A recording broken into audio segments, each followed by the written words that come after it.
So welcome and good evening. I'm Cassie Cresswell, the Director of Illinois Families for Public Schools. We're really thrilled to have people from all over the state on the call tonight. Earlier in the week, we counted more than 90 cities and towns represented. So people are here to learn more about what's been happening around the country and also across Illinois with attacks on school boards and educators. Most importantly, we'll be hearing about what concrete steps we can take together in our communities to connect with others and push back.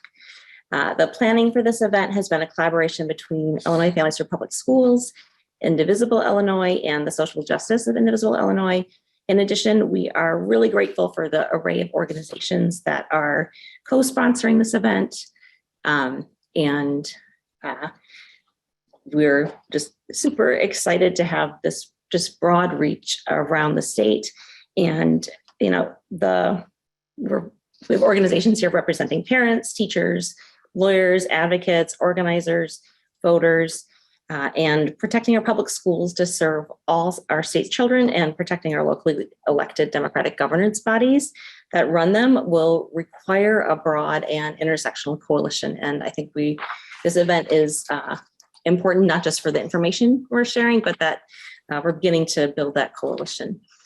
Before we get started with our speakers, we just wanted to put a couple poll questions out there. And so you can see who is here tonight with you. Let's see here, I think I can run this. I'm not sure how to make it so you can all see it. Let's see here.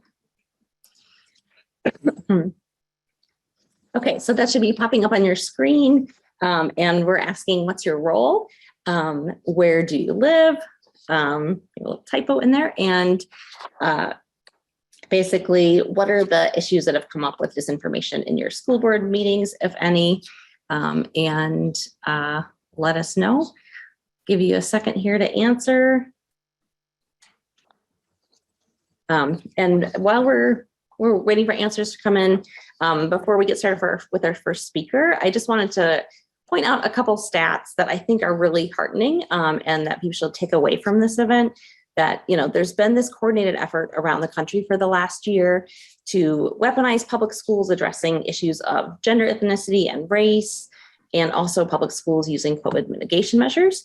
But, you know, the stats are that actually the majority of people polled in our country actually are on the side of factual information and COVID mitigation. So there was a new study out from UCLA that talks about basically this weaponizing and this anti-CRT campaign. And there's been dozens of bills around the country that have been introduced on things like, banning critical race theory discussions, et cetera. But, and like to the point that a third of all K-12 students in the United States are in a district where there have been local actions along these lines. But the truth is that recent polls show that the majority of Americans agree that students should learn in schools about race and racism. And this is similar to what we're seeing with respect to COVID mitigation measures. Polling shows that a majority of Americans support mask mandates. In December, that was around 69% supporting businesses requiring masks. And that was, barely changed from August earlier. And so I think we need to keep those numbers in mind as we talk about some of these attacks and know that it's not the majority or even, it's not like a half and half thing, but it is a very vocal minority and it takes a lot of organizing on the part of all of us to push back on things like this. So we can end our poll now and look at some of these results. Looks like we have about 37% of people on the call are parents, 14% said teachers, and there's overlap in those things. And 41% said community public ed supporters. 21 people said that they were school board members. For where people lived, a quarter of people selected Northern Illinois, about 44% said Chicago suburbs, 12% said Chicago, another 12 were outside Illinois, and then some smaller percentages in southern and central Illinois. So gives us a good idea of like the array here. Okay, so we'll go on to our first speaker now. Well, first I'll do the little, so you know the order of events here. We have this welcome. Our first speaker is going to be Jim McGrath, kind of giving you a little overview of school board disruptions in Illinois. Then we have a panel of 4 speakers. We'll talk about action steps after that. And then we'll also have some parent organizing perspective at the end, and cover some Q&A at the end as well. Okay, so I will introduce our first speaker now. It's Jim McGrath. He volunteers with NWSOFA Indivisible and the Social Justice Alliance of Indivisible, Illinois. And he's been sharing information about school board disruptions and disinformation on a monthly basis since last summer. Jim will cover some basic background on what's been happening in Illinois and why. Thank you, Cassie. Okay, so let's get started. So we'll just hit on a couple of high points here. What are creating all these disruptions in school boards? And I want to make a point of there's disinformation and there's misinformation.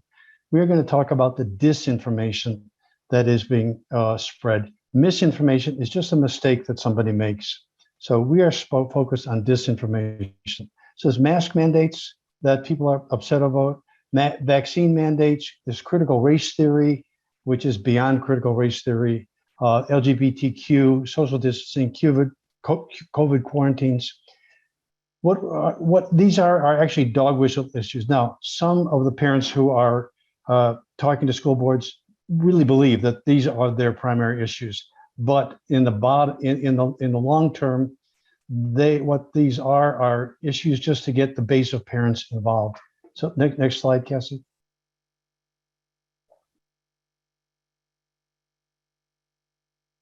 So again, a little bit of detail, what are the issues? And we'll use CRT as an example here. And as you just read the last sentence here, the right, and this is very difficult to be a nonpartisan presentation because all of these issues are coming from well-funded groups on the right. So apologize for that, but that's where this is coming from. So the right is resorted to its usual dog whistle strategy of distraction and division. So as I mentioned before, those are dog whistle issues. Most recently latched onto this critical race theory, which has actually been created by a member of the Manhattan Institute. And he's attached everything he can to critical race theory.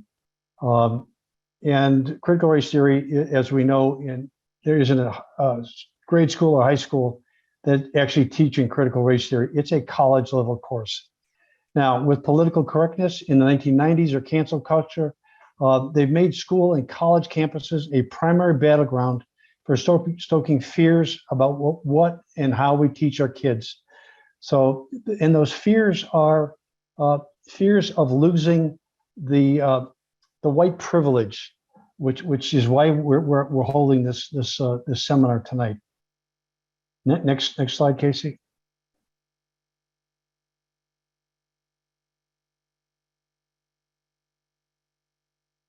Okay, so words to watch for. These words have been co-opted by these groups that we'll talk about in a little bit. But is patriot or patriotism? If you recall, everybody that participated in the January 6th insurrection was referred to by the groups that participated as a patriot. So you got to be careful with these words. Liberty, that's not liberty as we all think about it, is their definition of liberty. Same thing with freedom.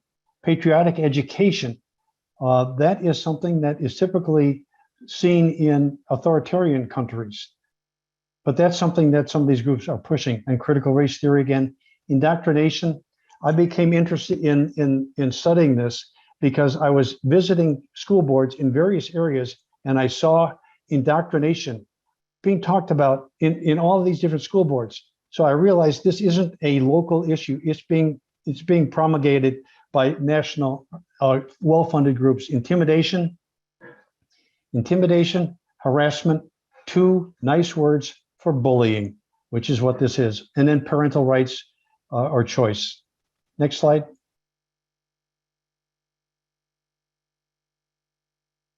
So here's how they're using the word indoctrination. This was a sign in Leesburg, Virginia, but education, not indoctrination. That's what I was seeing on signs all the way up into College of Lake County and Palatine, Barrington, school boards all around the Northern Illinois area. Next slide. So is it happening here in Illinois? Now we're using Illinois. I realize there's a lot of people that are from outside of Illinois that are on this, but I've got some examples from Illinois. The first one is in Elmhurst, December of 2021, just happened. The reason that his microphone was taken away was he would not give the microphone up at the end of his allotted time frame. Okay, anti-mask, that's Lyon Township, LT Edge. Is Lyon Township High School. They accuse the board of trying to shut us up. And that's not the case. When you speak at a school board meeting, you have a limited amount of time. That's not trying to shut anybody up. That's the way the school boards work. Disruption at a Unity High School meeting in Mendon, Illinois. The man was so disruptive, he was taken out of the meeting and arrested. Another Lyons Township example, they're calling Black Lives Matter a Marxist movement, which we know it is not. There we go. Okay, so here's a bunch of examples across different school boards in Northern Illinois.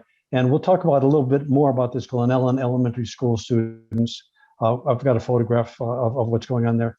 This Barrington, I attended that school board meeting, 60 speakers. It went on for 5 hours. And then this last one is at Taft High School. The principal realized that there was a group trying to start this Turning Point USA. He looked into it and decided that they do not value, that their values don't coordinate with the school's values. So he refused to let them organize at his high school. So next page. So this is what's going on in Glenellen at this Forest Glen school. And this is a grade school, elementary school. As kids were walking to school with their masks, parents were lining the sidewalks and streets and harassing the kids. And again, I will say harassment is a nice word for bullying. And bullying is not acceptable at any level. Next slide. So. Sorry about that. It clicks to the wrong picture. Great. So I'm just going to go through quickly. So here's some of the national organizations that are we're dealing with. This first one is American Legislative Exchange Council, also called ALEC. They write legislation that is then given to legislators in various different state legislators. If you're wondering why some of these, like voter suppression laws, are similar in different states, it's because they are. They come from this organization. So here's a number of groups that, and I'm going to kind of skip to the bottom down here. Turning Point or No Left Turn in Education. They're fighting against lessons in systemic racism. All we are asking for is a just a true accounting of our history, a non-sanitized version. Moms for Liberty, they are even starting, and by the way, Turning Point USA does the same thing, a list of teachers and professors that they don't like. If you don't like what somebody says, they are creating a list, which is very scary in my opinion. So next page. So here's what's happening. What they're doing is they use the media to drum up a culture war. That's one of the things that critical race theory is being used for, or gender issues. Then they win elections by stoking voter fears. That's what happened in Virginia. If you remember, that was a lot of that was about critical race theory, which I didn't see one interview of a voter in Virginia who could explain what critical race theory was, but they knew they didn't want it, even though it wasn't being taught. So it flipped the election. Then they frame attempts to update the curricula as a radical attack on American values. American values is interpreted to be white privilege. That's what they mean by that. And then demand vouchers for privately managed charter schools. What they want to do is defund the public schools, and once they do that, they take the money out of our public schools. The public schools can't afford the teachers that they need, and that becomes obviously a big problem. And then they support politicians who support education cuts, charter schools, and voucher schemes, which we don't want. So, okay, next page, Cassie. So bottom line is the organizations that we saw, and this is just some of them. For example, there's one group that funds organizations throughout the United States. One group looked at just 28 of the organizations that one funding group funded. Just 28 of the total that they funded.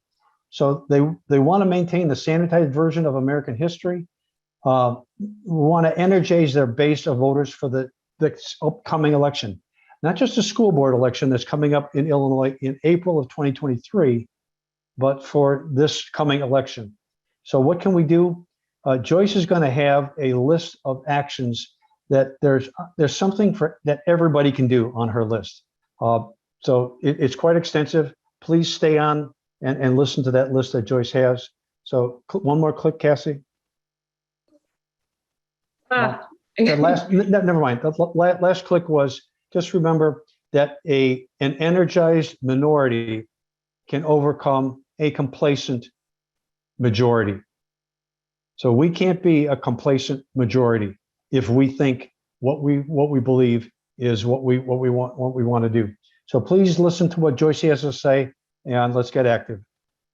Thanks.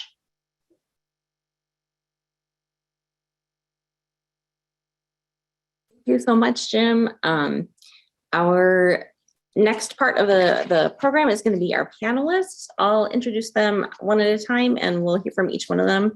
The first one is we're going to hear from 4 speakers taking sort of a national, a state, a district, and then more of a school classroom perspective on these attacks, what's happening, why it's happening, and also why it's really important for the good of our public schools and public school students to push back.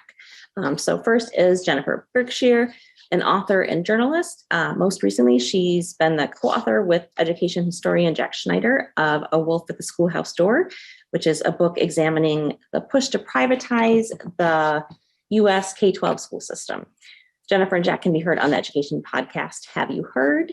And Jennifer has been monitoring and reporting on the attacks on school boards, school COVID safety, and curriculum for many months. And that's what we will hear from her tonight. So take it away, Jeff and Jennifer.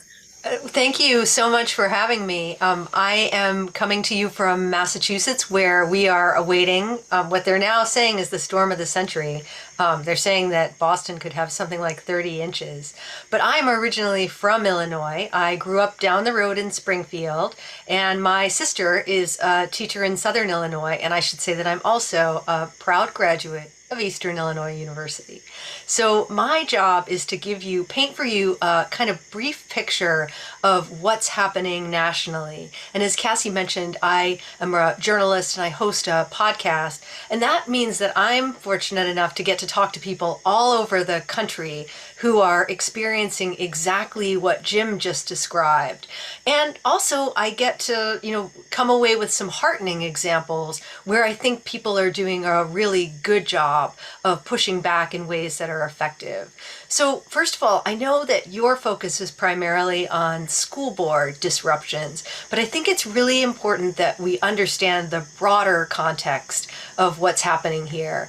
As Cassie mentioned in her introductory remarks, something like a third of the students in the United States are now attending schools in districts that are covered by these these education gag orders, which is really the only way to describe them. These are these limits on discussions of racism and race in the classroom that we started to see being swiftly enacted last year. So there's good news and some bad news, and I'll start with the bad news. The bad news is that we're already seeing in the early month of this, the new legislative session around the country, that the new bills that are being proposed are even more extreme than the initial ones that we saw. They're broader in scope, they're being enacted more quickly, and they apply not just to this sort of amorphously described divisive concepts, but increasingly they're focused on things like LGBTQ issues. For example, there's a bill that seems to be hurtling towards the governor's desk in Florida called the Don't Say Gay bill, which would basically ban schools from dealing with any topics having to do with gay or transgender issues, even if, say, students raise the issue in the classroom. You can also imagine what this would mean for gay or lesbian teachers. So we're seeing that there is that the issues are broadening. The punishments in these bills are getting more extreme too.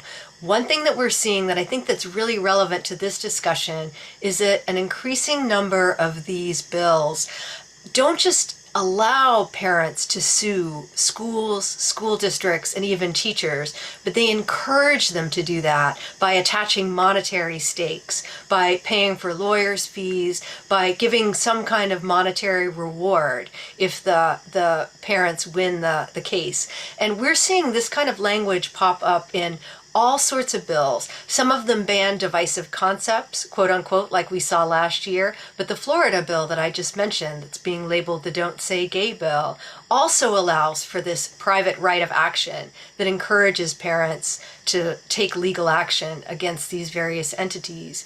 Now, why does this matter to you?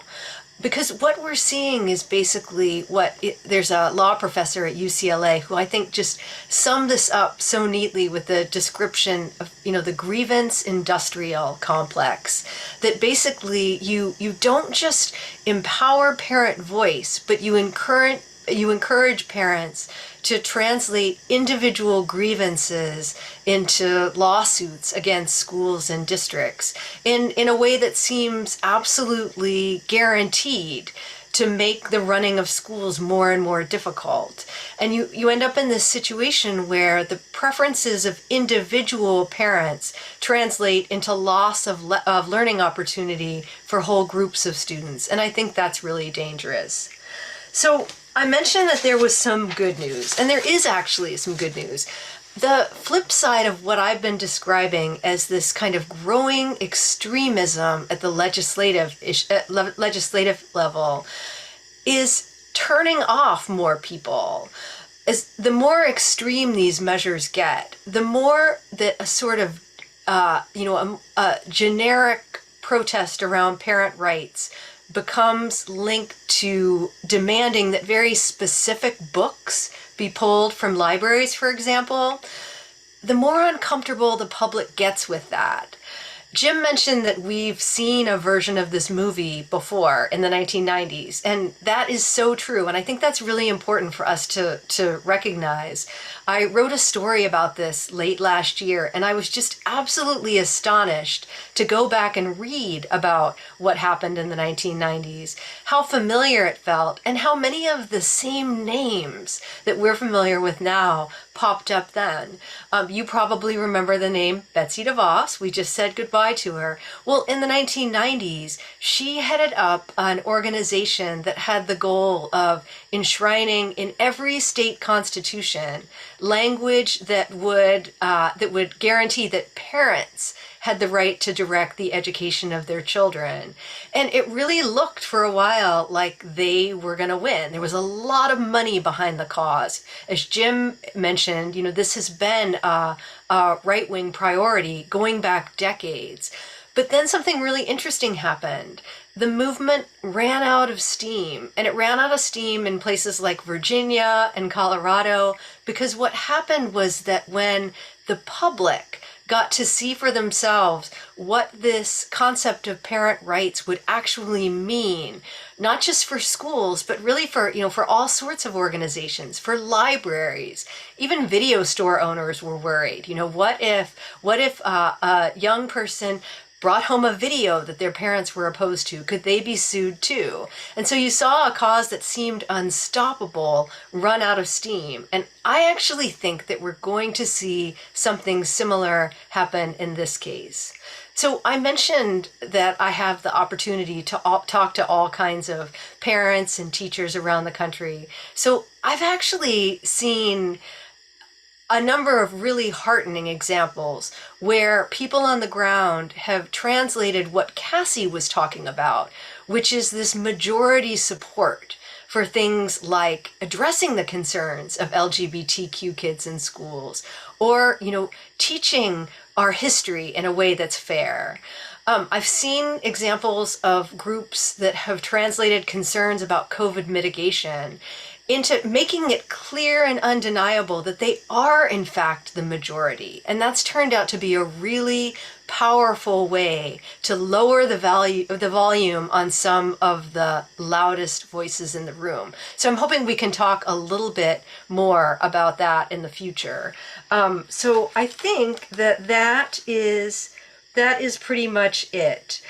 There is good news, there is bad news, but I think that we have the potential in this moment to actually build deeper and more powerful coalitions in defense of public education and its invaluable role in democracy. So I know that this is a very difficult topic and that it gets very heated, but we need our public schools and they need us like never before. So let's figure out a way to deepen those coalitions and start tonight. Thanks so much for having me, and I can't wait to hear what the other panelists have to say.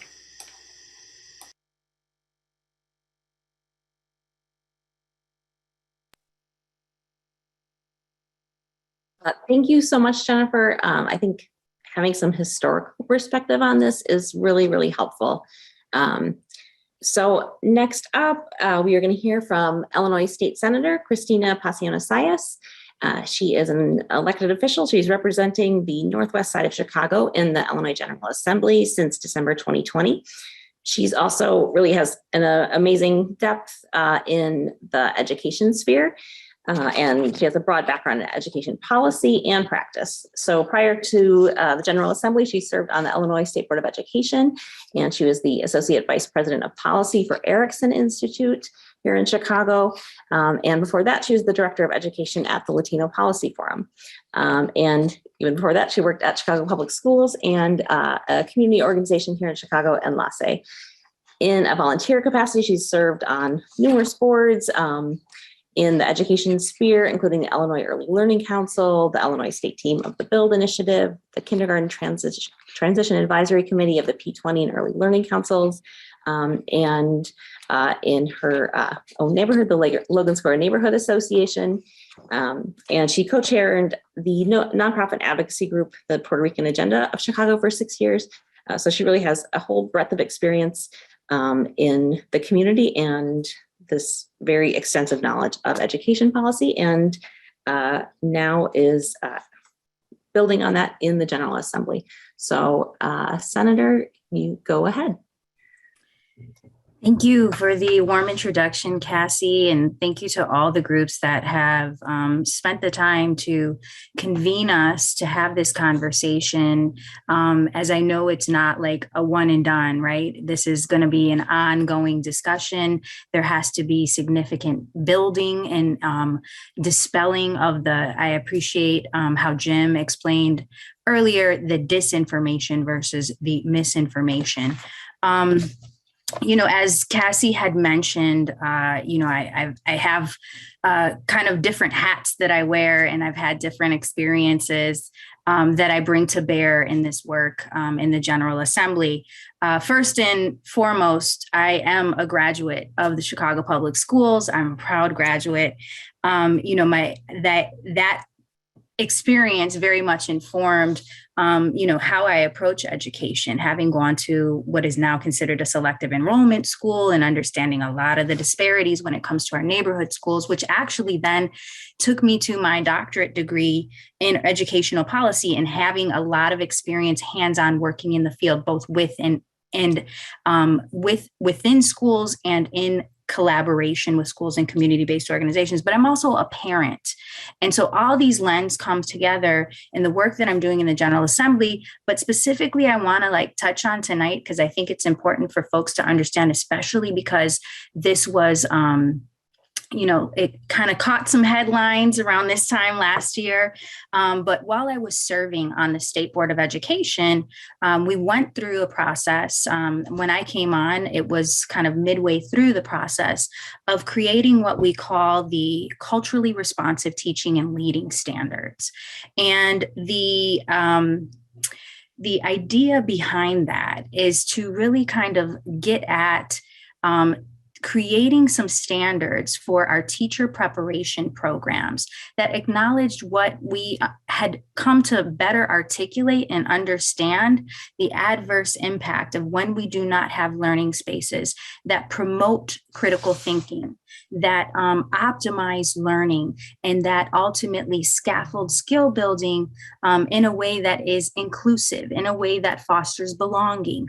But ultimately, it avoids what Angela Valenzuela calls subtractive schooling, in that in order for us to be successful in school and to meet all of those kind of quote unquote achievement benchmarks for students that have been historically marginalized, whether it's because of your culture, your skin color, your language, your gender expression, your gender identity and orientation, you have to subtract yourself in order to be successful. And that is a very harmful practice that has been very much kind of pervasive throughout our education system. So I want to tell you this story about how we came about this, because ultimately what we have to understand when we think about schools is that, or school systems, what we have control over when we are sitting on these on these boards of education. And usually with the State Board of Education, in any school system, there's 5 areas that you have control over, right? It's assessments, it's standards, it's teacher evaluation, it's teacher preparation, and it's curriculum. Curriculum is not what school boards have control over, or at least the State Board of Education doesn't have control over, right? So us as a state board, understanding this truth that we need to shift the way that we prepare teachers to bring them up to speed, to the relevance, to the diversity, to the need to invite young people into their learning process, affirm their identities, and not have to subtract their identities in order to be successful. The idea was that we would then revise and create these teaching standards or these standards for teacher education programs at the university level to really inform course design, course sequencing, and the clinical experiences. This is for individuals who would be pursuing a bachelor's or a master's degree that would also have a professional educator license, a PEL. That is that whole piece that of those 5 components, it's the teacher preparation piece, right? And so these programs would now have to align with these culturally responsive teaching and leading standards. And it's ultimately, I want to kind of unpack just a touch, what is culturally responsive practice and pedagogy, right? It's the understanding that children don't come to us as empty vessels, but they come to us with assets. They come to us with lived experience, with skills, and with knowledge. And it's our job as educators to partner with them and their families so that they can explore the world, so that we can co-create knowledge. We can co-create spaces that support their ability to advocate for themselves, to find their voice, to use their own voice, but ultimately for us as educators to be self-reflective of our of our role in their development, and how we can also be self-reflective about the power dynamics that are created in schools and that are reinforced in schools and often have marginalized various groups of our students and have been very harmful and do not lead to the outcomes that we hope, the positive outcomes, right? So really, with these teaching and learning standards, this self-reflection process is also an understanding that there are systems of oppression at work. It's very important to acknowledge and understand how they operate in the world beyond the school system, but also within the school system. To ultimately understand, as an educator, it is our job to learn from students. It's our job to have meaningful and relevant relationships and to value student feedback.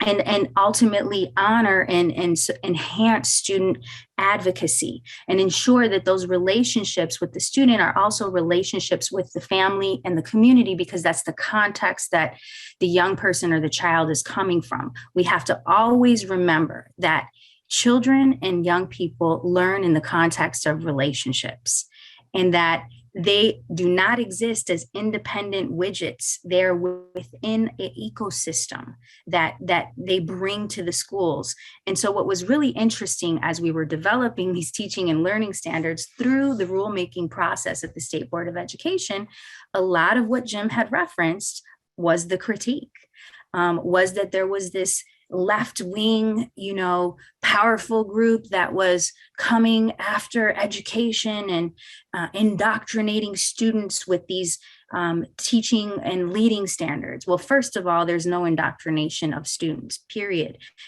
These are standards that are being brought up to the 21st century and the lived experience and reality of the students that are in our classrooms today.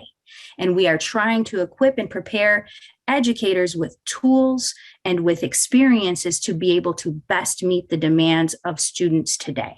And so the idea that, there is some kind of small group masterminding behind the scenes is completely disinformation, because this one was a process that actually began under an administration that was conservative, was the former administration, the previous governor. And the charge was precisely to create these teaching and leading standards. The other piece was to understand that it was a multiple year process that invited multiple voices, experiences, and expertise and geographies across our state and roles. And there was a very deliberate process that was when, as elements of the standards were being developed, there was cross-pollination, there was cross-evaluation, and then it went through a very rigorous public comment process in which then the board would adopt. And so these types of exercises are incredibly important to the nature of our educational system, right? We want to make sure that young people and children have opportunities to develop critical thinking skills. In fact, I would argue that the opposition to this work is actually an indictment on our educational system, and that the opposition is not able to evaluate information and critically triangulate different perspectives and understand the importance of learning accurate history and bringing in multiple voices. So this is really, an exercise, and those standards are ultimately about what we call addition and multiplication, not subtraction and division. But, the chorus gets so loud and the noise gets so loud. And what I can say that's really important moving forward and ways that we can support the efforts is that we get involved and we make sure that we, as educators, as parents, as community leaders, are at school board meetings, are interfacing with our school districts and the State Board of Education and other actors in this space so that they understand the lived experience that we have and the intention behind these things and involve us in the process. When I was a state board member, I wasn't required to do this, but I would hold virtual town halls every single month. I had 200 people that I met around the state and kept on adding folks in from all corners because I felt very strongly about, even though I was appointed, I needed to hear from the ground. And what I resoundingly heard from the ground from all corners of the state was the importance to center our education in children and young people and to equip them with the skills for the world that they are going to be inheriting. And that doesn't mean that we turn a blind eye and we act like the past didn't happen. It actually means that we jump into that space and we embrace the conflict and the importance of knowing these past harms so we can actually be about creating the solutions to mitigate those past harms. And so I want to just stop right there. And I really am looking forward to the rest of the conversation. And I know there's going to be some very concrete tools and tips that folks can enjoy. But please pay attention when when the State Board of Education particularly puts out surveys or has these open forums to make sure that our voices that are really trying to center young people in this work and the fact that we have to stand in truth and reality, even as ugly as the past was. And we need to safeguard that because that is the core of what education is supposed to do. And that is being an act of freedom and liberation, as Paulo Freire, who is a Brazilian educator, said, that believed in developing critical consciousness as being the goal of education. So I'll stop right there. Thank you.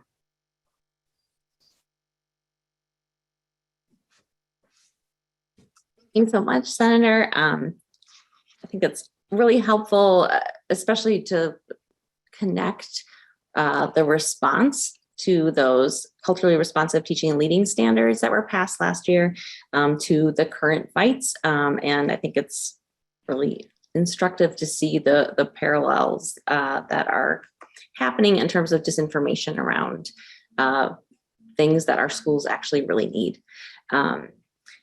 Next up, we are kind of narrowing to the district level. We're going to hear from Nathaniel Rouse.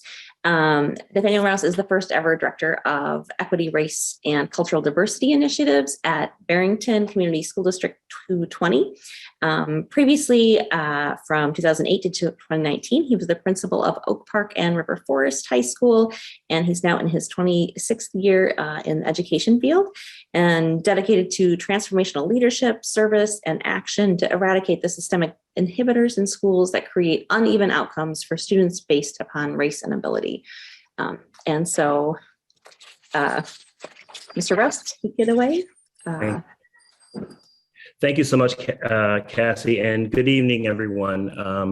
Thank you for the wonderful groups of the cadre of groups that have gotten this together and have us here tonight for this very important conversation. I also it's wonderful going after the senator because one of the things that I think is important to also recognize is the rationale and the why behind the state making the decision that they did to shift to culturally relevant pedagogy. And the actual truth of that is in 2014, as it relates to the student population in our entire state.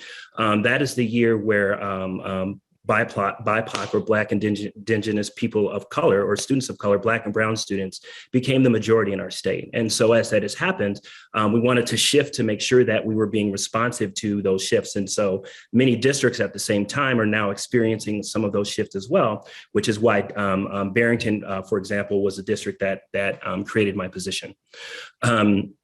So I want to thank Jim for kind of breaking down a little bit of some of the stuff related to critical race theory and some of the pushback with there. And I just wanted to spend some time talking about this from a district level and some of the work that I'm doing in my district, and hopefully can share some thoughts along the way about perseverance, how we continue to do this work when people are pushing at us, then, the intersection of critical race theory and history and,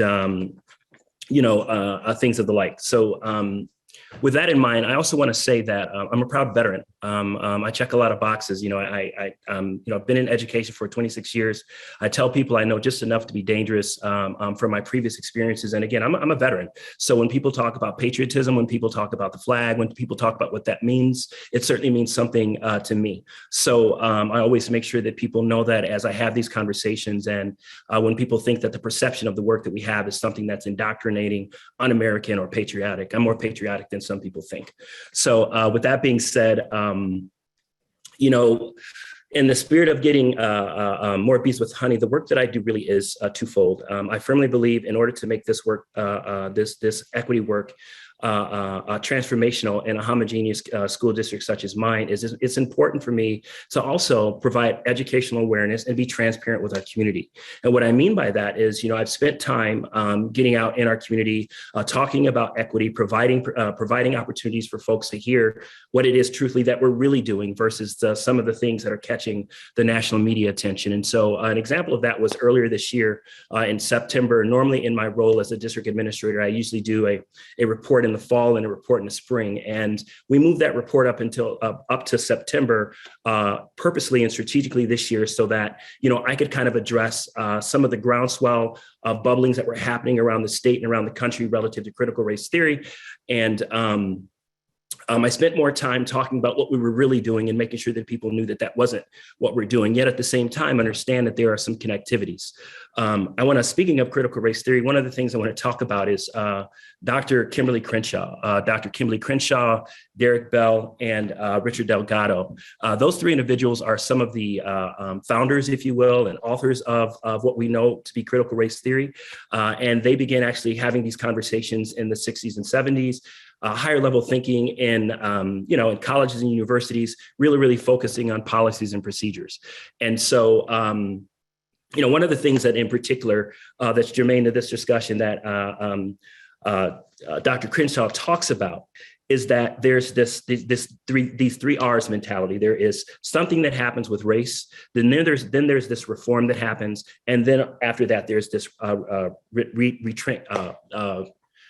retreating, if you will. And so as I think about that and the racial reckoning that happened 2 years ago, here we are again, removed from some of the most significant protests that the world has ever seen.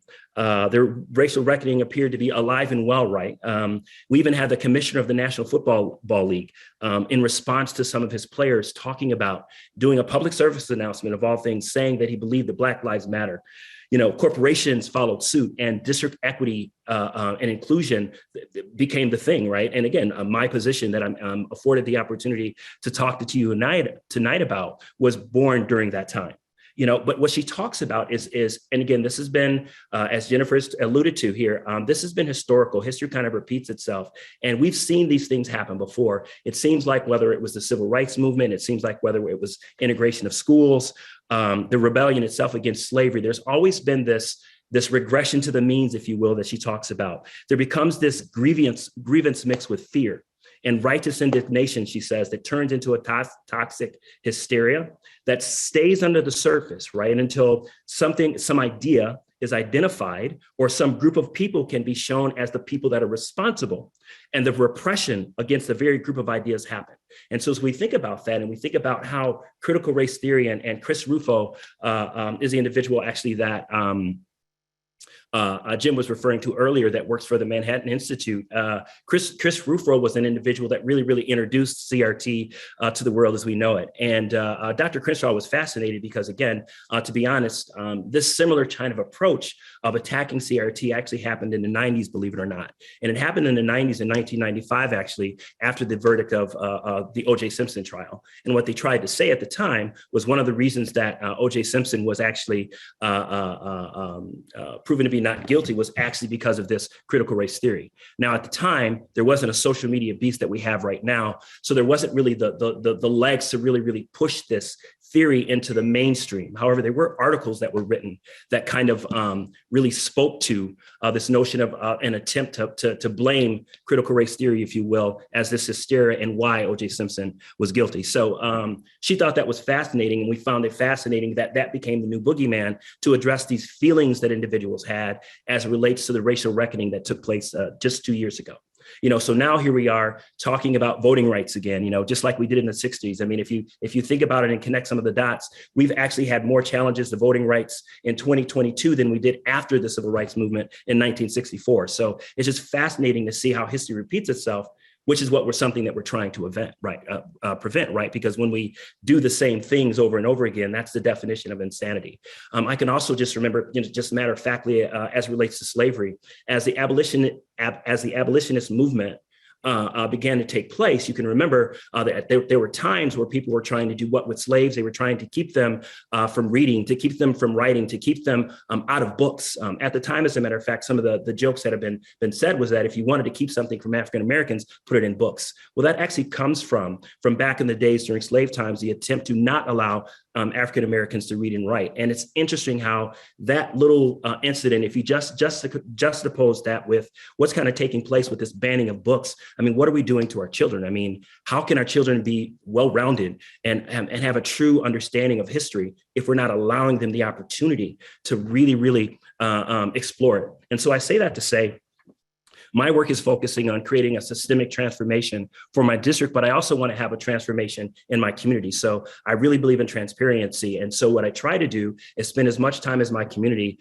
in the community trying to talk about our work so that, again, there's no surprises. And then when the bubbles come up, we're positioned a little bit better to support one another. I think a coalition of willing of parents is something that I would really, really encourage anyone that is doing this work. Make sure that you have parents and community members that are supportive of your work. And then again, keep them invested so that, again, as these narratives come to our boards, as individuals continue to come and start challenging this equity work as they've been doing, you also can have counter narratives. You can also have counter stories.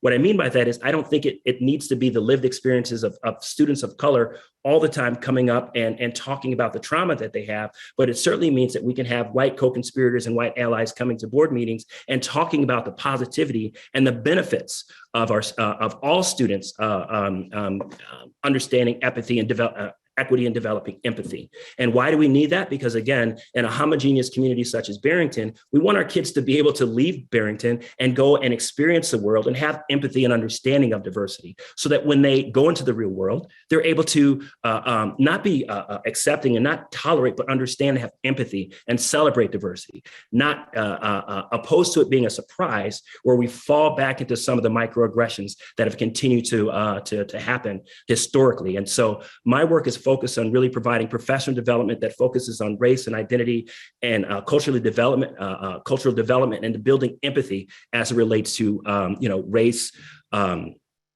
student ability levels, cultures, religions, and the like. And so I spend a lot of time talking about that.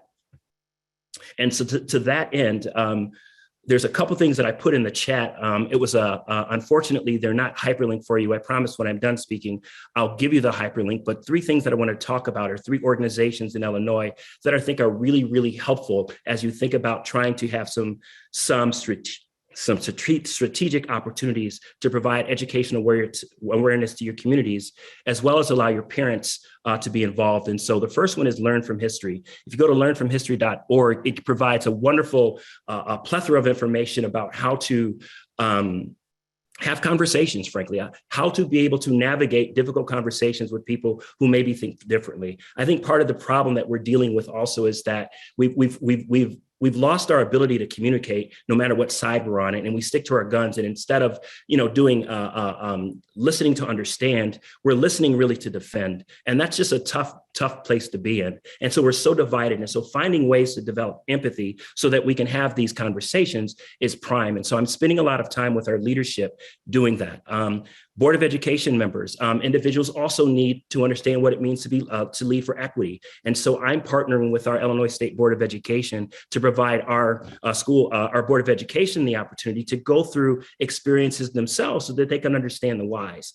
Obviously, we have data that speaks to why we need to do this work. work, but I also want our Board of Education members to have experiences themselves to help them develop empathy and understand that, again, they can be so powerful in helping us shape the trajectory as we move forward. And so I'm fortunate to be in a community that has a commitment to equity, that is really pushing that commitment to equity. And now it's time for us to do some of that action. Yet at the same time, I think it's really important to stop and make sure that our community, at the very least, has the understanding and awareness of what we're doing so that it's not a surprise. So as I continue to do this work, I want to make sure that I'm also have my community lock and step to continue to do that. That includes our faith communities. I was fortunate this year to be a part of a civic leaders union that took a lot of the very strategic leaders in our school communities and our community, and we partnered together to focus on equity. And I'm hoping that doing things like that will also lend itself to our educational awareness for our parents,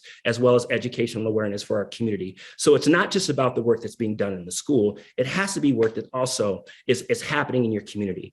Thinking of parent universities and opportunities for parents to really, really get their own understanding so that, again, that misinformation that Jim talked about and is able to be challenged in a way that is factual and allows that opportunity for dialogue. And so we want to make sure that we can do that. As I continue to think about some of the other things, and we talk about this critical race theory and how that has become a challenge in how we teach history. Well, what I try to really focus on is making sure that what we do is truthful. I want to make sure that as we think about, if someone was to ask me what it was that our district was really, really focused on and how we wanted to really, really address these issues, is that we, as many of our speakers have already said, we want our students and we want to be an inclusive district. We want to recognize and celebrate our diversity. We want to have a connection to our past and make sure that connection to our history is truthful. We want to be truthful, and not truthful in a way that we're divisive, but we're truthful in a way that it allows our students to be critical thinkers and recognize that how history time and time again has repeated itself over and over. And if we don't begin to challenge ourselves to do differently, then we'll continue to repeat ourselves. The thing that I am thankful for is having a generation of students that are active, that are ready to talk about these issues that we as adults really frankly struggled with as kids. Well, we haven't really done well, and then as a result of that, we're fearful that sometimes if our kids are given this information, that all of a sudden is going to create this situation where either they feel bad about being white, or they feel guilty for who they are, and that's not what the work is about at all. It's all about building empathy and understanding, so that, again, history simply does not repeat itself. And so I spend a lot of time in my world focusing on the actual leadership portions of helping my district understand why it's important for us to do this work, and then again challenging some of those perceptions that are out there that are just misinformation. And fortunately, thus far, I'm happy that this approach has been helpful. But I'm one that really feels that as we do this work, we also have to allow for those conversations for individuals who maybe think differently. I think we can have those conversations in a way where both sides can dialogue. And again, that doesn't mean that at the end of the day we're going to agree lock and step. But I want people to feel that at the very least they've had the opportunity to hear from someone that I hope they consider an expert based upon my 26 lived years of experience as an administrator and my 51 years of experience on the planet as a Black man, and how those experiences have influenced and impacted my abilities to do the things that I've had to do. So I'm hoping that we continue to do that work in a way that is inclusive, transparent, and provides opportunities for our community to learn as well. I really think that is so critical as we continue to do this work. One of the other resources I put in the chat there was called Teach Plus from Illinois. And Teach Plus is a group of individuals that really have gotten together and put some information together that really focuses on a design for equity, that focuses on recommendations for recruiting and retaining teachers of color. As I continue to think about this conversation, as I saw some of the questions that maybe had popped up, it was a lot of questions about how we can not just hire individuals of color, but most importantly, retain them as well. And so Teach Plus, again, I'll put this in the link as in the chat as I finish, is give some wonderful tips. And just so that just some of the research that they've included in the 16-page document are some of their findings. And I'll just give you a couple of those as it relates to the experience and the importance of having teachers of color because you want to mirror the populations of your students. Research has always indicated that students, need to see themselves. I mean, students need to see people that look like them in positions of power, in teaching roles, in administrative roles, so that they know, again, that first of all, they can do that. They can be that type of person. And then more importantly, they also can see individuals that look like them in successful roles. And so we need to do a better job, I think, collectively in targeting teachers of color so that, again, we can mirror our student population so that students can see themselves, not just in the curriculum, as our senator has talked about with culturally relevant pedagogy. We want also for them to see some diversity in teaching and administrative roles as well. But some of the findings that they talk about is that teachers of color report a need for specialized supports that take into account the social emotional taxes that kind of take place when, I don't know, being the only individual maybe of a particular color, of a particular race, that's in a room, that's in a district, mind you, that's in a department. We want to make sure that we're honoring that, to make sure that the cultural and the challenges that individual faces, we're there to support them.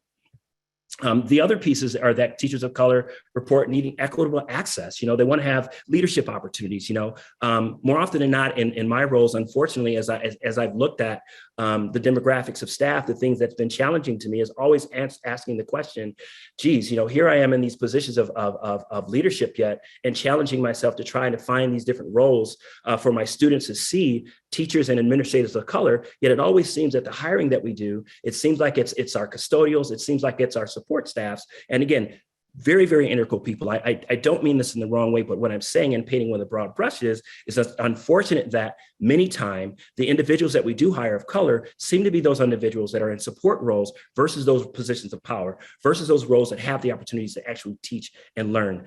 So I want to make sure that, again, that Teach Plus is something that we use to help and make sure that we are in a space where we are trying to do as much as we can.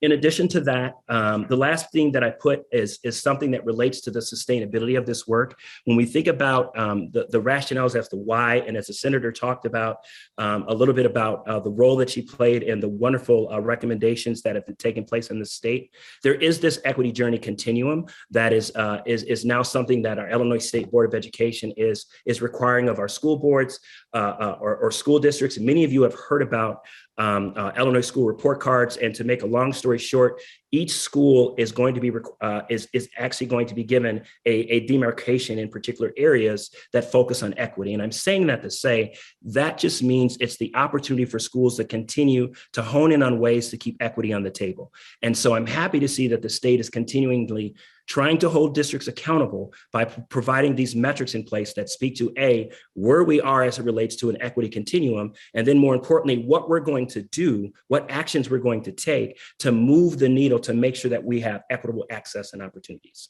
So with that being said, I'll put a pin in what I have to say. There's so much more that we could talk about, but I look forward to the questions and answers. And again, I want to thank you for this opportunity and look forward to responding to some of the questions that come as we do this a little later. Thank you.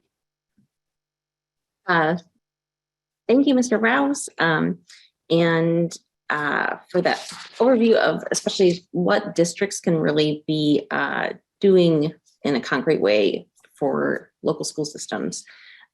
We are now going to hear from a teacher, Julie Harris. She is she's been an educator for 31 years. She has an undergraduate degree in elementary education and a master's degree in special education and educational administration. And she is currently a special education teacher in Tinley Park, CCSD 146. And she's also serving her 10th year as union president for her council. And she's the recording secretary for IFT Local 604. And we are excited to hear from her. Thank you, Ms. Harris. Hi there. Good evening, everyone. I've been asked to speak about what I've been experiencing firsthand regarding disinformation campaigns during school board meetings on the topics of COVID and mask mandates, vaccines, and how critical race theory has become a hot button topic at school board meetings. I think Bill Briggs, president of Local 604, said it best a couple months ago that societal changes are beginning to occur, and many of them are starting at the local school board level right under our noses. Over the course of the last 2 years, I've seen a shift amongst several members of my school board in their disregard for teacher safety when it comes to social distancing protocols in school, as well as wanting to push the envelope to get quarantine and close contact students back into school quicker than recommended by the CDC and IEPH, without much regard to the safety and well-being of our educators. We're living in fear right now as we await the decision regarding mask mandates in schools from the lawsuit residing in Sangamon County. What comes out of that court case will, in my thinking, give control of mask mandates in schools to local school boards. And right now, I have no doubt that my school board would seriously consider to push forward to remove masks in schools at the request of the most vocal members of our community who have been showing up and speaking at our school board meetings. There have been many outspoken community members at our school board meetings as of late, and the theme to their allotted 3 minutes of public comment have consistently been masks, vaccines, and critical race theory. I actually went back over the videos of some of the most recent public comment portions of my school board meetings, and I'd just like to provide you with a snippet of some misinformation or disinformation coming from the public. These are some direct quotes from community members that stood at the lectern during our school board meeting. And I'm going to give you a few of them. Once the herd accepts mandatory vaccinations, it's over. Vaccines are genetically modifying children and sterilizing them for the greater good. Vaccine developers stand to make millions, and many of you, as she points out to the school board members, are investors.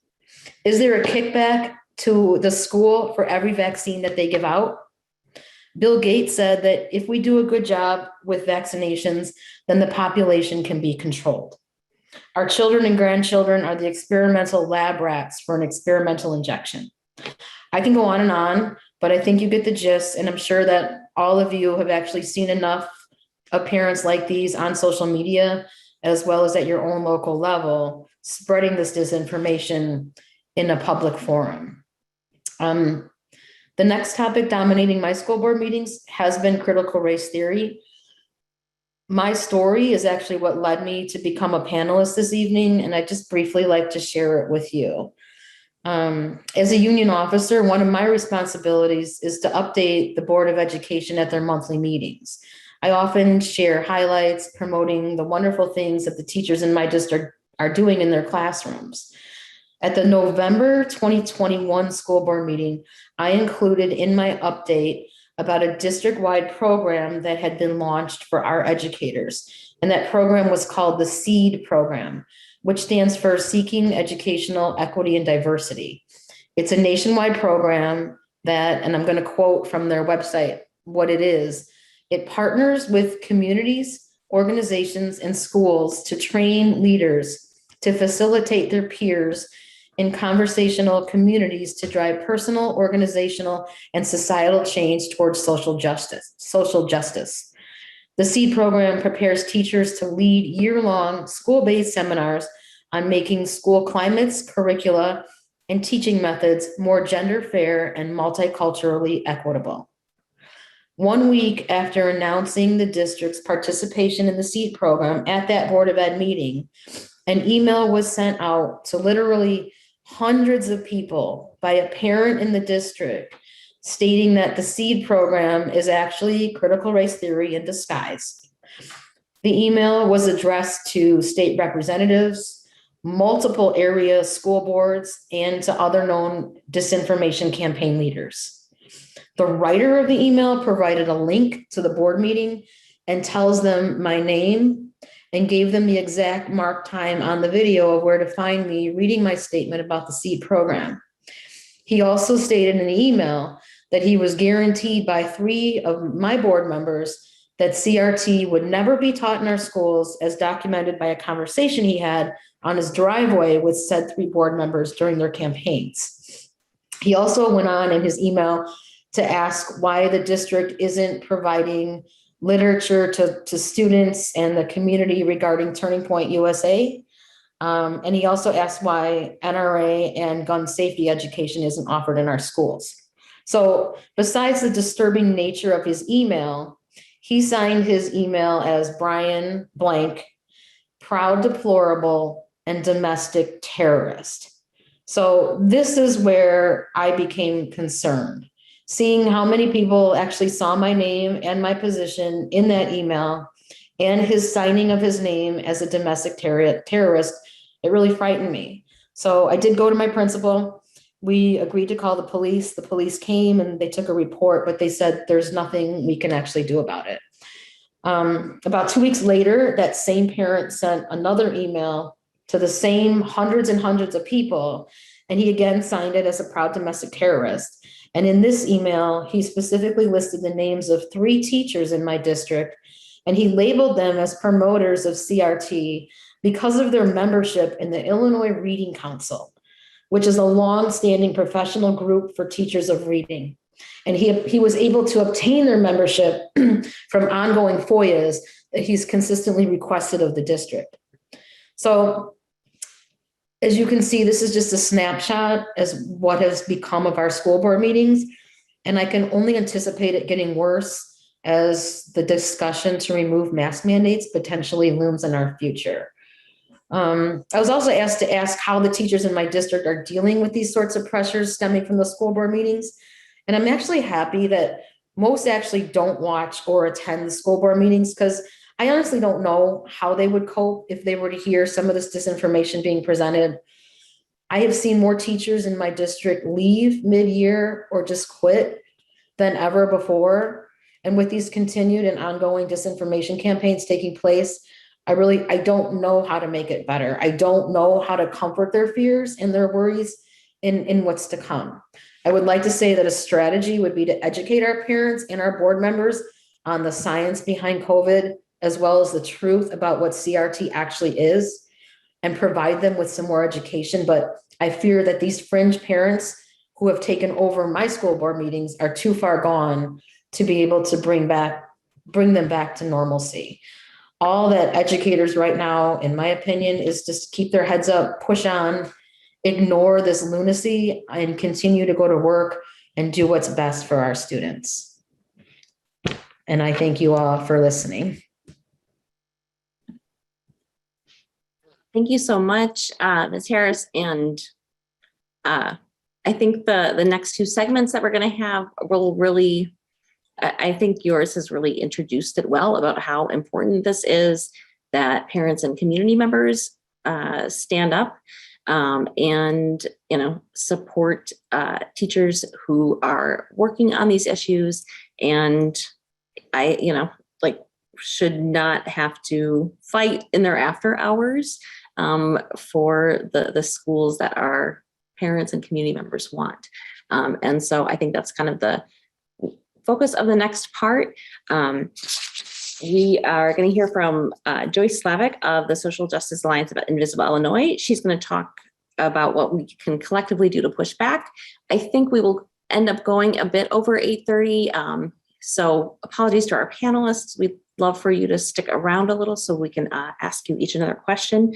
And we also have 2 parents to hear from briefly after we hear from Joyce. So Joyce, I will share my screen for your slides and hopefully not slip away from them multiple times. Okay. 1 second. While Cassie's pulling those up, those presentations have been really outstanding. The next section is, and I see a lot of questions about, who's going to protect the teachers, who's going to save us. Guess what? It's up to us. We're the ones we're waiting for. We're the ones who are going to have to protect our teachers, protect our school boards, and protect our students. Okay. Cassie, want to move on to the next step? So everybody it's so easy to get overwhelmed. There's a lot of money, there's a lot of organization on the other side, but seriously, don't despair. There are a lot of things we can do. So this is a busy slide, but I'm going to go through these. I know we're running a little late, but I do want to run through these. I did share the link to the presentation, to our resource toolkit, which has a link to this presentation. A lot of the links all the links in the presentation are clickable, so it'll take you to different places. But so you can either do a few of these things, you can do one of these things. There's something for everybody to somehow get involved. you have to show up in one way or another. That's the way that we're going to make change. So you can contact your school board by email. You can Google your district, Board of Education. You can, there's going to be links to send them an email. It doesn't have to be long. Be courteous. Don't be over emotional. Everything that gets sent to your school board can be FOIA'd, which means somebody can get hold of that information. So just realize that, be professional and courteous. Attend your school board meetings. This is absolutely something that really we need people to do. If you go, and I'm not recommending you go alone. Sometimes if your school board is kind of quiet, that's fine. Have somebody showing up, keeping an eye on it. School board meetings should be the most boring meetings in the world, and they are not these days.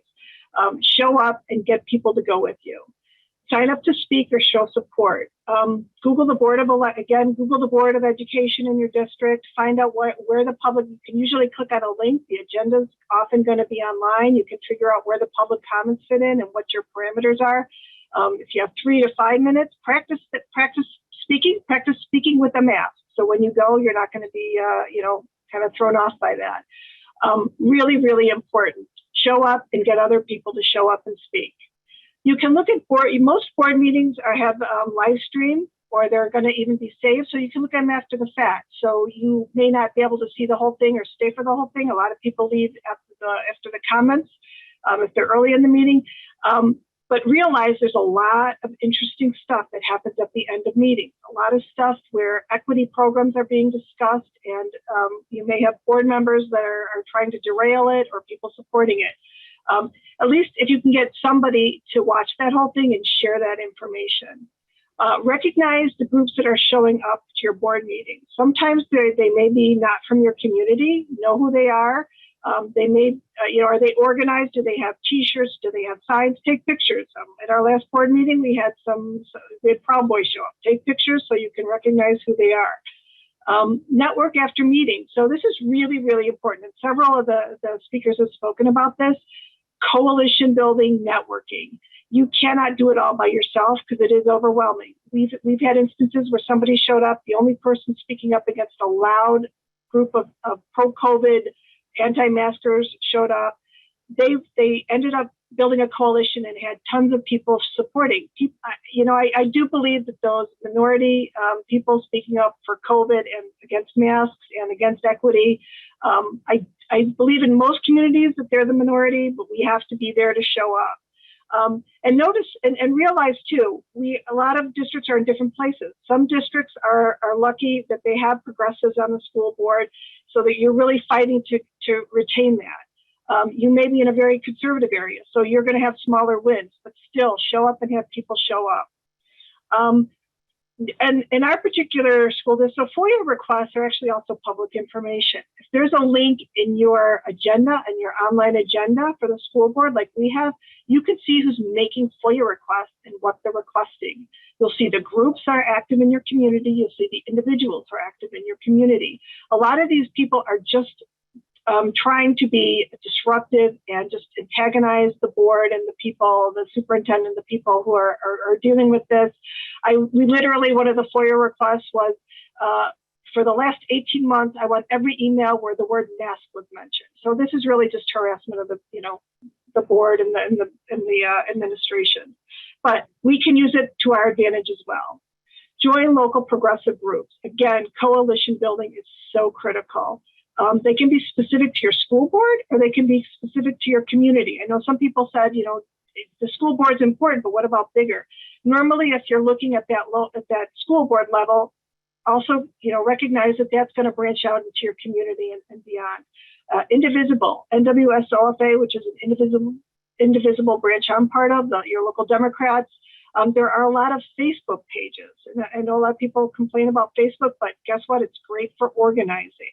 A lot of Facebook pages that are just for progressive and supporting masks or supporting progressive values in your school district, protecting equity programs.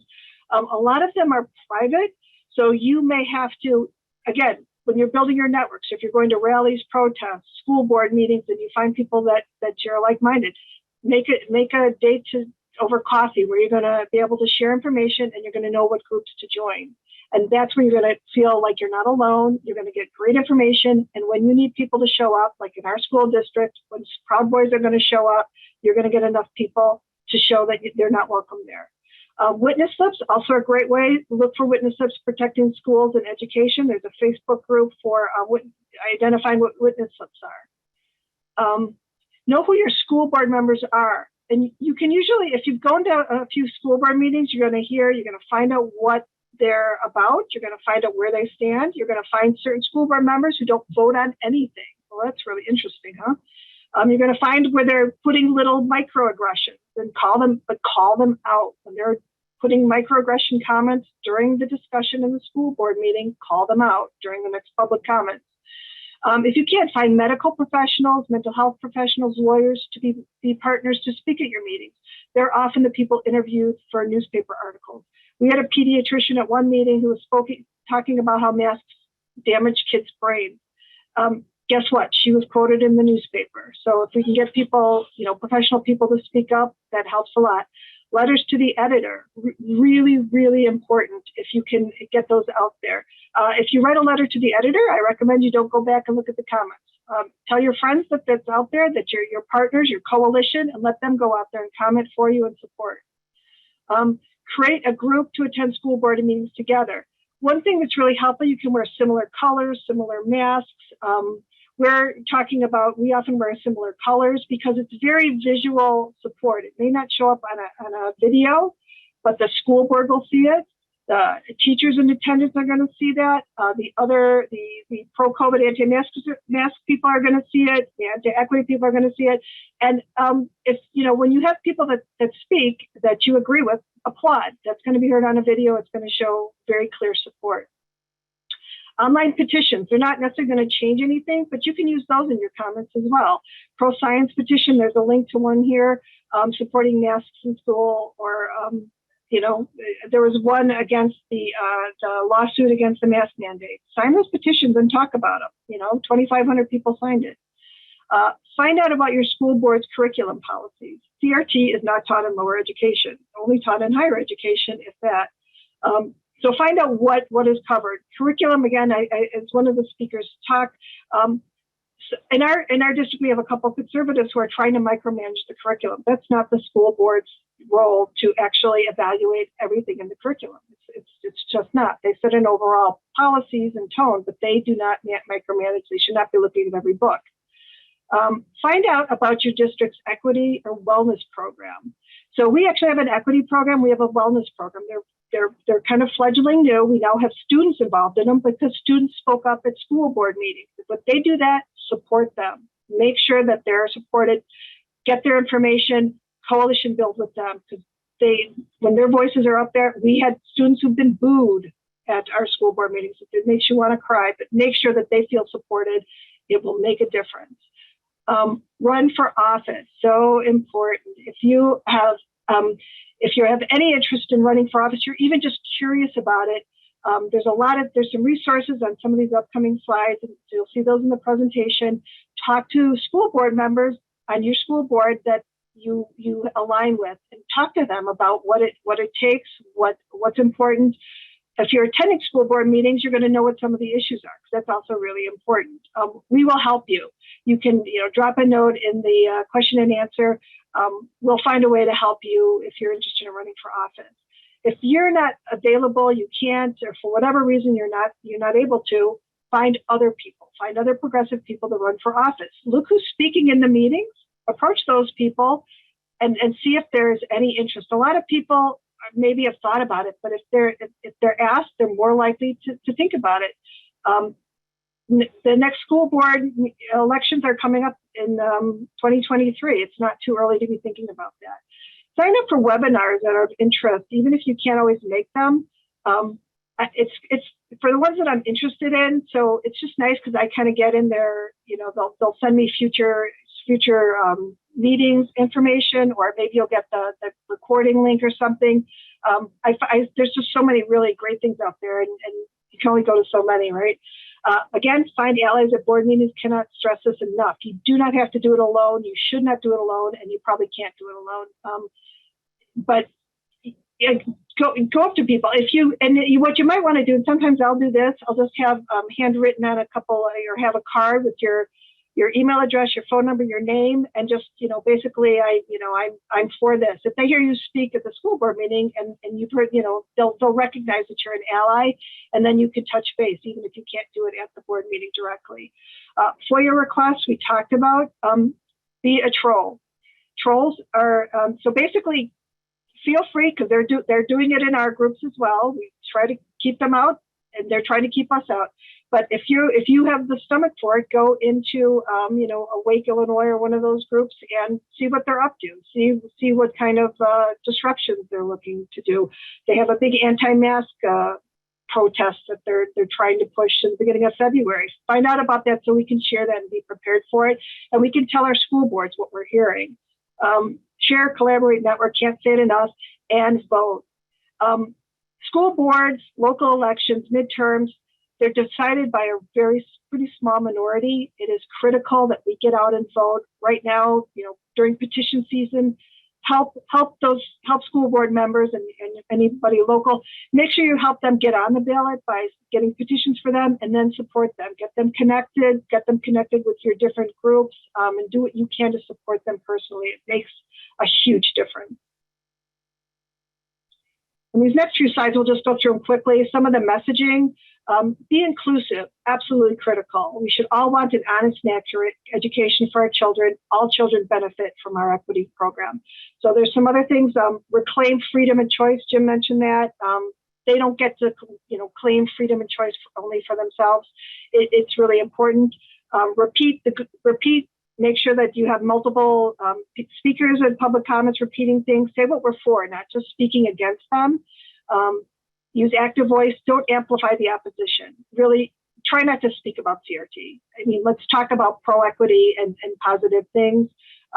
It's important about the kids. Call them out when they're lying. When they're lying about masks, or if a school board member's lying, call them out. History and sex ed is taught based on age-appropriate information. Recent acts were passed this past summer so that sex education is taught at an appropriate level. They like to call it pornography. It's not. That act is very, very simple. Sex ed's probably already being taught there. It's just bringing up standards to that. And note in a lot of in the Sex Ed Act, it's promoting talking about race. It's talking about LGBTQ rights. These are things that the right wing and the conservatives really hate. They don't want that out there. And those are things that are really important in this act. So we want to make sure that's not getting silenced. Okay, next slide. So this will just be in the presentation. You can go ahead, and I got some additional links here that we'll add for the next time that I saw from our presenters, but just some outstanding information, some public comment samples. Use existing samples and modify it to your needs. You can use these very simple or as they are to email your board. Again, focus on honest, accurate education. Those are really our keywords. Run for office. These are some links and some guides to running for office. Again, there's some links here. Talk to local progressive groups. They will support you, and talk to board members who you're aligned with. They'll also support you. These would be some more resources, and you're the one we're waiting for. It's not up to somebody else. We all have to step up. That's really what it's about. And again, the link to this toolkit is in the chat, and that also has a link to this presentation.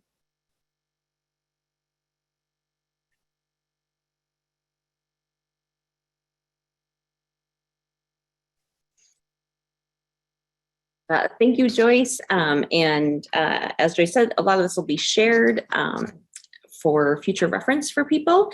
We're going to hear briefly from two parents. Apologies to people watching from home and our panelists that we're running over. Panelists, if you do need to go, we totally understand. If you stick around, we will have some questions.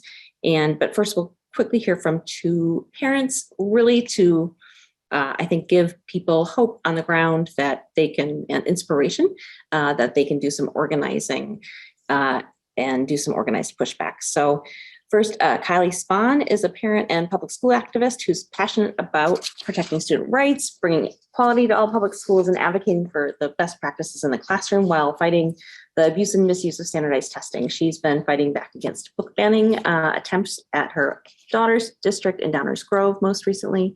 Kylie, if you want to go ahead. Hello, everyone. Thanks for sticking around. As Cassie said, I'm a parent of a high school student in Downers Grove. Over the last 12 months, we have seen our school board meetings going from incredibly dull and boring events to making national news. The most recent one being in last November, when we had members of the racist, neo-Nazi, fascist group called the Proud Boys attend our board meeting with the intent to intimidate our school board members in the community.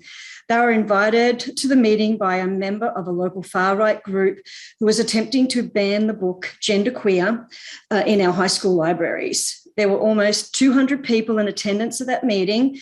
The majority were there to support our librarians, our teachers, the school board, and our LGBTQ students. Approximately 1/3 of the attendees were aligned with the extremist groups Awake Illinois and the Proud Boys. So how did we rally so much support? Honestly, it was a group effort. A small group of residents of both former and current students banded together to stand up for our rights and to support the LGBTQ students. A group of students also banded together and took action as well. We share the common value that we want inclusion and diversity in our community. Downers Grove has grown from an ultra-conservative town to an increasingly diversified and welcoming community. For the first time ever, our village celebrated Pride Month last year, and it was heartwarming and wonderful to see how the community came out in full support. My group of community members, we could not sit out this one. We have been pushing back against the anti-maskers and the critical race theory screamers for several months. We were well aware that the next thing on their list would be to attack a marginalized group of students in our schools in a homophobic, motivated campaign to ban books they deemed pornography. This is a national movement and is happening right across the country. We knew it was coming. My group used social media to track the hateful rhetoric coming from members of Awake Illinois, Wake Up D99, and the Proud Boys. We embarked on a truth campaign, bringing to light how divisive and destructive the hate speech was to LGBTQ students in our community. The American Librarians Association was a great resource in connecting me with a committee member who walked me through the process of book challenges, what questions to ask from our school district, and ideas on how to rally the community. I also reached out to a youth leader of an LGBTQ teen organization in our village who helped me to highlight why banning LGBTQ books would further marginalize and alienate minorities. We had meetings via Zoom to organize who would speak at the board meetings, and we discussed what points each speaker would make. We pushed back and we continue to push back. So what can you do in your community? It starts with 2 or 3 or 4 people. Have a conversation, set up a Zoom meeting. If you can meet in person, meet in person. Keep those meetings off social media. Honestly, it just creates more fodder for the hate noise out there. Nominate 2 or 3 speakers for the next board meeting. Be respectful in your approach. Try and reclaim the conversation and stick to the issues that are actually real issues facing your district. Finally, just be brave, be courageous, be strong. You've got people out there that are willing to help and support you, like Illinois Families for Public Schools. Join Facebook groups of like-minded parents. And we can, it may seem like your efforts don't count at the moment, but your small efforts really do count. And together as a group, we can really bring change for the good of all. Thanks, everyone. Have a good night.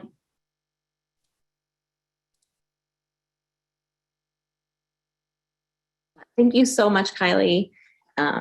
And next we have Jessica Jacob. She's also a public school parent. She has a child at Algonquin District CUSD 300, where she's a member of the Parent Advisory Council. And she's been deeply involved in education issues in her community and has organized parents around anti-racism work, school board elections, and has also been mobilizing parents to attend board meetings to show support during these recent contentious times, and has really been instrumental in organizing parents to support mask requirements, both in Algonquin and beyond. So Jessica, go ahead.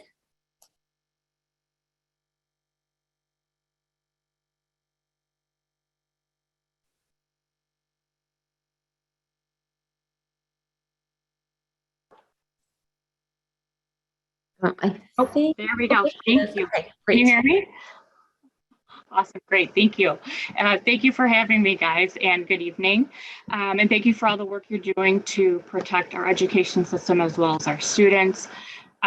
Like everyone else, we have experienced the same challenges within our district, so I will save you those specific stories. And I will get straight to the point with all the helpful, good information in an effort to keep this short so we can get on with our evening. So I work with a group of parents in our community who are all passionate about supporting and defending our school district staff and board.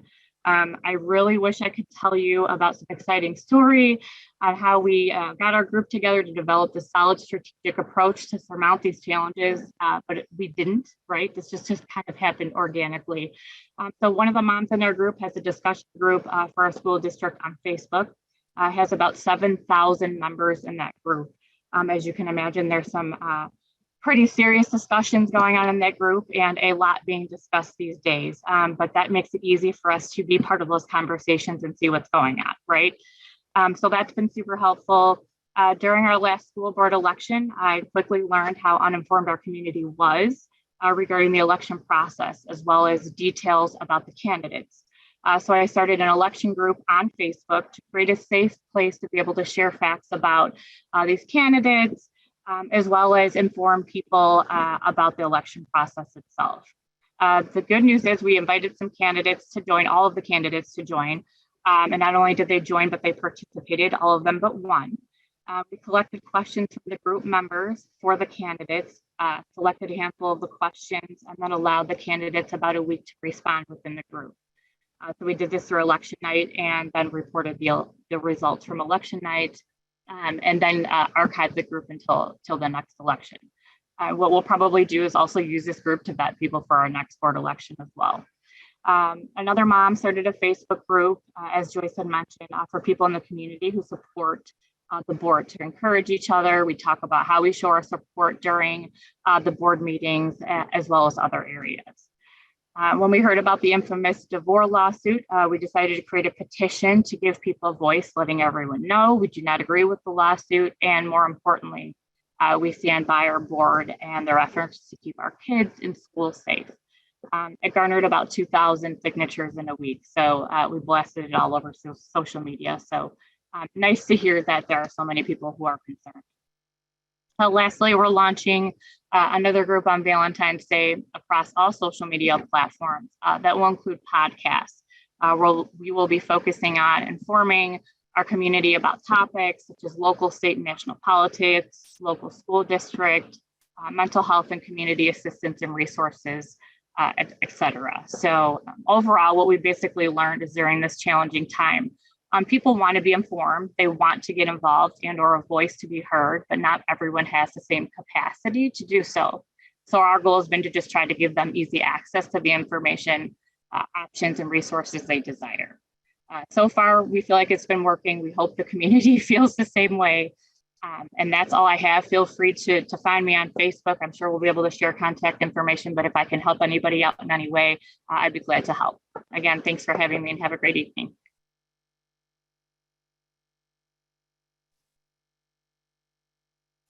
Thank you, Jessica and Kylie. It's, I think, especially helpful for people to know that it is possible to do this work, and just regular parents are doing it, and you don't have to have a grand plan before you start, but you can really build some impressive stuff, especially as Jessica was just describing there.